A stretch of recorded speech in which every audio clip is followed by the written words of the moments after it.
तर आज निवेदन दिल्यात, काय होते निवेदनामध्ये, काय CP साहेब काय म्हणले रोल? नमस्कार, मी सुमित भोसले, समन्वयक जैन लोकसभा. महाराष्ट्रातले आमचे नाशिक पदवीधर मतदारसंघाचे दमदार आमदार सत्यजित दादा तांबे पाटील यांनी आम्हाला नुकतंच निर्देश दिला होता की महाराष्ट्रामध्ये अंमली पदार्थ व ड्रग्सचा विळखा वाढत आहे. तर आपल्या आपल्या जिल्ह्यामध्ये ते कसं काय करता येईल, जसं काय कमी करता येईल. जसं भारत देश आपला हा युवकांचा सगळ्यात जास्त युवक असलेला देश आहे, तरुण देश म्हणलं तरी चालेल.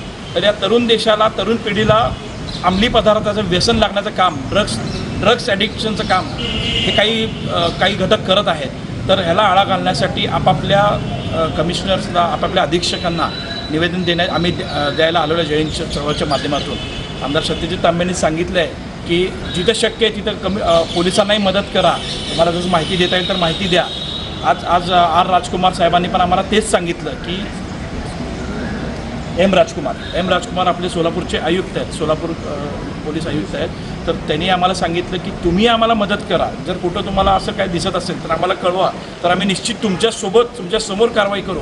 तर आज राजकुमार साहेबांना भेटल्यानंतर एक आम्हाला आनंद झाला आहे आणि एक आम्हाला कॉन्फिडन्स आला आहे की सोलापूरमध्ये तर ड्रग्स आणि अंमली पदार्थ म्हणजे काय होणार नाही असं मला वाटतं.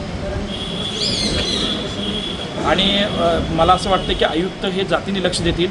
आज निवेदन देताना माझ्यासोबत बहुमाल अवतडे आहेत, राजू आनंदकर आहेत, अमोल कोडगोंडे आहेत, ऋषी दहिवडे आहेत, तर आमचे पाटील आहेत. आम्ही सर्व जैन संघटनेचे पदाधिकारी म्हणून आज निवेदन दिलं आहे.